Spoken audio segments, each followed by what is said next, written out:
Welcome to Reality Bites, a podcast where we talk about the daily grind of running a franchise business. I'm your host, Kat Hargraves, and today I'm joined by Christina from Bedshed, who is a franchise recruitment expert. Hello, Christina. Welcome. Thank you. How are you? I'm very good, thank you. How's your week been? Yeah, good. Busy, but good. Yep. Well, we're nearly at the finish line with 2025. How's the year been so far for you? Yeah, really, really good. Have opened a couple of new stores, Yep. gotten to speak to a lot of candidates, so good year so far. Amazing. And how did you get into this business? Um, Funnily enough, like when I first heard of like franchising, it would have been back at uni. My first job while I was at uni was working for Leonard's. Yep. So that's when I first kind of heard about franchising, and then I just fell into this role through a friend actually. She mentioned that her husband works for Bedshed. They're looking for someone, and a lot of the skills that they were looking for matched up with me. So she was like, "You should apply," and yeah, that's Fantastic. how I ended up here. So good. And what sort of skills was it that matched up? I'd say sales. Yeah. Um, Definitely with like trying to find people, that sort of thing, and then selling, Mm-hmm. obviously, the bedshed dream. Yes. But then also just my customer service, so being around people a Yep. lot of administrative skills, so keeping Mm-hmm. our CRM up to date. Yep. Um, and then also just knowing a little bit about like marketing and advertising, Mm-hmm. just so we know where to advertise our opportunities. Yeah, amazing. So you wear many, many hats, which is a great skill in a franchise business. Yes, I do. Yeah, I can imagine. And so tell me about being a franchise recruitment expert. Tell us about what do you do? Um, so a lot of my role is checking out different platforms in the Mm-hmm. franchise world and trying to figure out where best suits us Mm-hmm. to put out our opportunities. So whether that's a greenfield site, like an area where we're trying to open up a new store, or Mm-hmm. someone who's wanting to resale. Mm-hmm. And then from there, any of the leads that come through, I will call them, have a bit of a conversation, Mm-hmm. um, get to know them a little bit, see if their background suits, Yep. and then take them through our franchising process from there. Amazing. And where do you get those leads from? A few different Yeah. places. We've recently updated our website, which was one of the things that I really wanted to do because I've noticed Mm-hmm. that people who come straight to our website generally have a better idea about the franchising world, Mm-hmm. about Bedshed, and are a good quality lead. So I really wanted to put money behind that. Mm-hmm. Um, but then we use like Seek Business, Sure. Inside Franchise Business. Mm-hmm. We're really trying to focus on content, I would say, Mm-hmm. getting, a lot of our franchisee stories out there, Yep. as well as like behind the scenes in the business. Mm-hmm. But I would say, yeah, probably Seek Franchise Direct as well. They're probably our main platforms that we use. Yeah, okay, fantastic. It's really interesting. And how many stores are there for Bedshed in Australia? At the moment, there's 43. 43. And how many Oh, did you say you'd open this year? so we opened Caringbah this year, and Yep. Ellenbrook just recently opened in Perth as well. Yeah, okay. Caringbah's a great area. Yeah, yeah. Yep. That store was a lot smaller than what we're Right. used to, but Okay. because of the centre and the other bedding stores and Yep. stores there, were of a similar size, it just worked Okay. for us. Yeah. Yeah. So I imagine it's not a cookie cutter approach. Everywhere's different. Yeah, for sure. So you have For to sure. look at the local areas, what the market's like, what the customers are like, what other businesses are nearby. Yeah, for sure. Yeah, interesting. 100%. Okay. And if you were to describe a day in the life of you, what talk me through from the moment you get up to the moment you're at your desk, what are the main sort of things and the main challenges that you're hitting every day? Of course. So the first priority is to always get in contact with any of our leads or candidates. So just making sure I'm Mhm. following up where they are in the process, that they know what's Mhm. coming up next. Yep. But yeah, anytime a new lead comes through, I generally try and call them within the hour.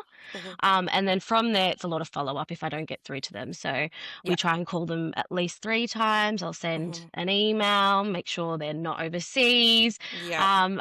If that's not working either, we'll send a little text. Mhm. Yeah, just a lot of following up to try and find the right people. Yep. And then I'd say a lot like no days is the same. A lot of the Yeah. time, it's a lot of me just trying to get Yep. in contact with people. Yep. Um, but then Herding from cats. yeah, pretty much. But then from there, it's checking over our ads, making sure Mhm. like we're saying what we need to say, optimizing it so that it looks good on just a phone Mhm. or the website. Mhm. And then on the other side of that, I will take on any sort of projects that need done. So recently, we had like our infinity area in Mhm. every store retrofitted.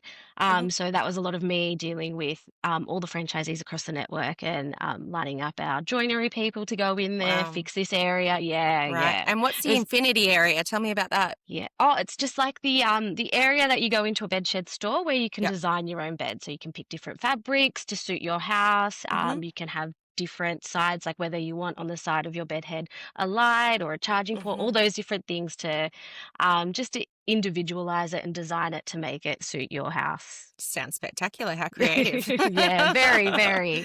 So then when you're recreating that area, you have to roll it out across every store. Yeah, Yeah, correct, okay. correct. Yeah. And what sort of time process does that take? So for that one, we were very lucky that the joinery team we used like helped us out, got us in there Yeah. really quick. It Uh-huh. took probably about 6 weeks altogether. Yeah. Mhm. Yeah. Okay. Wow. Oh, that's pretty good when you think about it with that many stores. Yeah, yeah. Oh my goodness. So you do a lot of the organization as Yeah. well, and you have a very busy role, it sounds like. What are the things that you can't do without? Are there specific systems that you use or processes or apps on your phone? What's something that you Yeah. love? So our CRM is Zoho, and Hmm. it is the best thing ever. Yep. um, so updating that and putting like our whole process is in there. So as soon as Sure. we get a lead, it goes in. Hmm. We tick off that we've tried calling them 3 times, texted them 3 times. We connect the emails up. Also through Zoho, we use SMS Magic, so you Hmm. can text through your computer instead of using your phone, and it's just very easy to do. Yeah. But without Zoho, I would not be able to do my role. Amazing. Gosh, it sounds so good. Oh, honestly, without all these sales platforms, I remember working in sales, 20 years ago. That makes me sound really old. And we had nothing like that then. We had a Yeah. whiteboard. I remember that I worked for a startup a few years ago, Yeah. and they didn't have a CRM, and we used Yeah. an Excel doc, and I just remember being like, "Oh my God, this is not gonna work." Like, Yeah, we yeah. had, yeah, different team members jumping in, and then Uh-huh. things weren't saved, and I was just like, Oh my "Oh." goodness. No, it's too hard. No, I imagine Yeah. that's amazing. So then when you're speaking to these people, as you said, a lot of your role is sales as well. So they obviously come to you because they're interested in running a franchise, being part of the business. Um, how do you sell them in? What do you say? What's the benefit of joining a franchise like Bedshed? I guess going through the whole franchising process, it's Hmm. a good way for us to make sure we've got the right candidate, but for the candidate to also make sure this is the right opportunity for them. Yep. I'd say our process is great. Like, so the first conversation I have with them, it's more of like a get to know them, Hmm. figure out their background, see if it really is something that will suit them.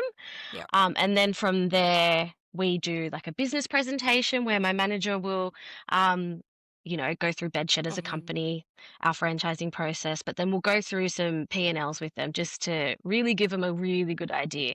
But Hmm. throughout this whole process, they get to talk to other franchisees, Yep. ask them questions. We get Hmm. them to do a financial plan. So it's just we really make sure we're ticking all the boxes. But Yep.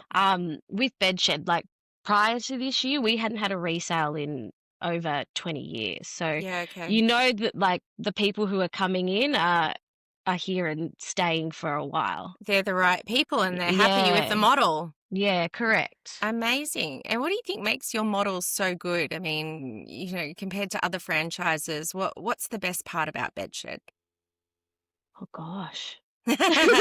Or just some of the really good parts, obviously there's some really good systems that they can use as well, but Yeah, I'd say that also we're a very close-knit team. Like mhm, if you've got our regional managers that obviously help each state, yep, but the people who are in head office are constantly there helping. If a franchisee needs something like particular for local area marketing, our marketing team is there to help. Like yeah, we're all there. We all want everyone to yeah. thrive and do best in the business. So Yeah. Amazing. How many people are there in the Bedshed team?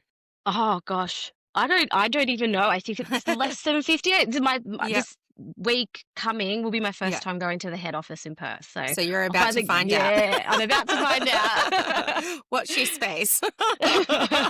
You can count them all at the Yeah, Christmas I will. festivities. I will. And what about, like, are there any challenges that kind of crop up often for you in your job?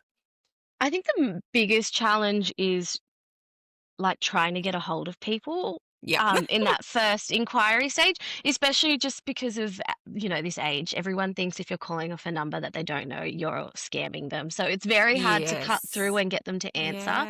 Yeah. So I think that's like with the email and the text and making sure we're really following up, that helps. Mm-hmm. But more recently, I've said, oh, maybe if I try calling outside of business hours, because a lot of people have, a normal Yep. 9 to 5 job, Mm-hmm. maybe calling after 5 o'clock Mm-hmm. will help and get me to that first point of Yeah, yeah, contact. yeah. Get the first door open. And has it Yeah. worked?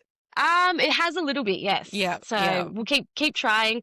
If things aren't Uh-huh. working, the good thing with my manager is that we will try different things, and Yeah, for he's always sure. open to hearing what I think Yeah. might work a bit better, or so Oh, we keep fantastic. changing, trying, Yeah. and hopefully we'll figure it out That's and get all there. you can do, right? Because you can't set a strategy in stone. You've got to adapt, and everything's changing so quickly these days. Yeah, for sure. Oh my goodness. And so are there any sort of, I guess, hidden costs that you find these franchisees are coming up against? Are there any surprises that you find they face that they contact you and go, "Oh, I didn't expect this"?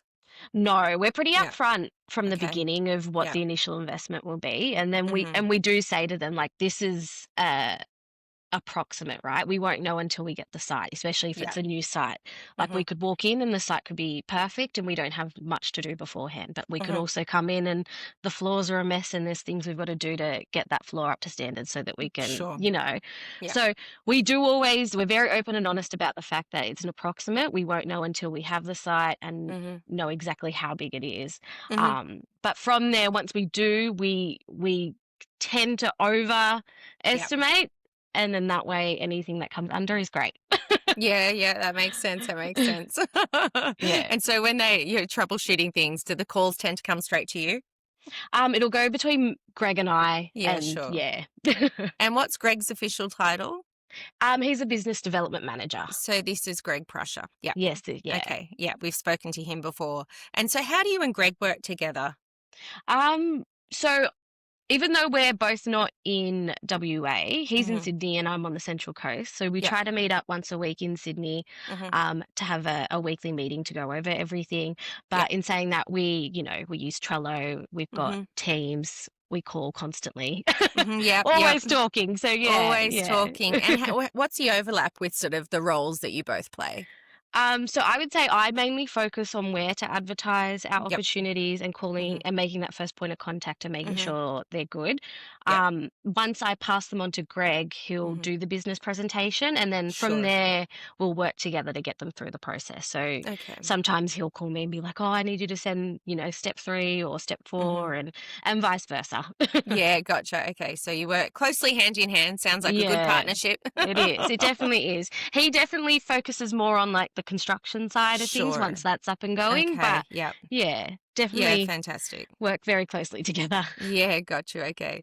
And I'm just thinking about the sort of people that are coming into the business. I mean, I know it's always hard to get through to people, but ultimately they've expressed an interest to you, right? Correct. So hopefully it's not like you're cold calling. No, no, but there are times where you're like, Yeah. you sent me your details, and they're like, Yes. no, no, I didn't. I'm like, Yeah. Okay, that's fine. Don't worry about it. They'll probably remember it later on. It happens. yeah, yeah. And so these people, I mean, do they need to have run a business before? Not necessarily. Okay. I You can teach people the Yeah. skills to Mhm. run a business, sell a bed. Don't get me Mhm. wrong, those skills are important, Yeah. and if they have them, great. Mhm. But something I always say is you can't teach someone personality. That's so And true. So true. if you don't have the personality where you're happy to go and approach a customer or, Yeah. start a conversation, then it's really going to be hard for you to run your own business and sell what you're wanting to sell. Yeah, definitely. And Yeah. also, I guess, hire the right staff to then work the Yeah, floor and be 100%. personable and the right salespeople. And yeah. Yeah. And so, what sort of training do you offer? So throughout like the whole process, there's different bits and bobs. Yeah, sure. Right before opening, like our regional manager will obviously do a lot of the training when it comes to the Hmm. systems and Hmm. how to order and all that sort of warehousing stuff. Hmm. But then he'll also organize our like retailers to come in and Hmm. teach the team about, you know, what makes their mattress what it is. Yeah. And so lots of different training sessions like that before opening. Yeah, sure. Okay. And then I imagine once they do open, is there like ongoing refreshers of Oh things? yeah, Yep, yep. 1,000%. Yeah, our regional Okay. managers try and get into the stores Uh-huh. often to make sure everything's running smoothly. Hmm. Like before they even get to that point of, you know, Yep. running a store, we one of our steps is to make sure that they can do a financial plan, like a Hmm. 2-year financial plan Great. where they understand the numbers, they Hmm. understand what they need to hit prior to even opening. So Yep. that stage is obviously a very important one because it Yes. really shows them the nitty-gritty of what it takes to own a store. Yeah, absolutely. Yeah, the door's wide open. Here's what you're getting into. Yeah, pretty much. And so, what about what's next for the business? I mean, you seem to be opening new stores all the time. So, what's coming up in 2026 for Bedshed? So there's a huge focus on New South Wales, obviously, Hmm. opening a couple more stores here. We'd love to go to Northern Territory, Tasmania. Hmm. So if anyone's interested. Nice. Oh, yep, yep. Note that Northern Territory, Tasmania. We're talking to you. Great Yeah. franchise opportunity right here. Yeah, that's where we'd love to, but you know, just opening more stores Yeah. and making sure we've got the right people in our network. Yeah, fair enough. Well, it sounds all very exciting. And I'm curious about the marketing. So you do marketing on the national level Oh no. and no, no, More, okay. no, no, more on the franchise level. Okay. We have our marketing team back at head office, Sure. and we work really closely together Yeah. to make sure all of the stories that are going out there Hmm. are what we're trying to say. We've Sure. been really focusing on a LinkedIn Yep. strategy, and ensuring that whatever content's going out from other people is lining up with what we're putting out in LinkedIn. So Yeah, and I've yeah. noticed it. It looks really good. I think it's always so much more engaging to have the video content and things on there as Oh, well. a But thousand percent. yeah, absolutely. And the frequency of posts, there's a lot on there, I've noticed. Yeah, we're working towards it. Yeah, you're getting there. And so what about the actual store owners, the franchisees? Do they have a hand in their own marketing for their local areas? So they do pay a fee so that the national marketing team Hmm. will do like the overall. Yep. However, yeah, they can figure out what's best works for them in their local area Hmm. and kind of go from there. If they need any Hmm. support from the national team, then they'll Yep. obviously help with getting whatever imagery or Hmm. content they need. Yep. Um, but yeah, a lot of the time the franchisee can choose the local area marketing and what they think suits best, whether that's radio, a Yep. billboard, TV. Yeah, Yeah, sure. Okay. And they then have their own budgets that they work out for how to yeah, distribute their own marketing costs, etc. yeah, correct. I find it really interesting. And so, if you were talking to anybody out there thinking about starting a business, what would you say the benefits of a franchise are? Well, you've obviously got a model that's tested Yeah. and works. Hmm. So if you're a bit nervous on going out there on your own, at least you've got the backing of, the Bedshed name, the Yeah. business. But then you've also got people who are in your corner wanting you to succeed and Yeah. and help you. So you've got us here that want to make sure that you achieve your dreams as much as Yeah. we do. Yeah. Yeah. And how exciting, because if you're in your own business, everything's on you. You're Yeah, wearing, I mean, they're wearing a lot of hats anyway, but, a thousand you percent. don't have any of those guarantees behind you. So it sounds pretty foolproof to me. Yeah, for sure. Oh, Christina, thank you so, so much for your time today. I really appreciate it. It's great to hear what you do, hear what's coming up for Bedshed. We wish you all the best. Thank you. So that's a wrap for today's episode of Reality Bites. Big, big thank you to Christina, who has shared so much with us today and who clearly seems to really love her job. So I do. wish you all the best. Enjoy your time in WA next week, meeting all the head office team. Thank For you. anybody who's interested in franchise life, please follow along. We've got a lot more coming up, especially in 2026. But until next time, I'm Kat, and this is Reality Bites. Thank you so much, Christina. Thank you.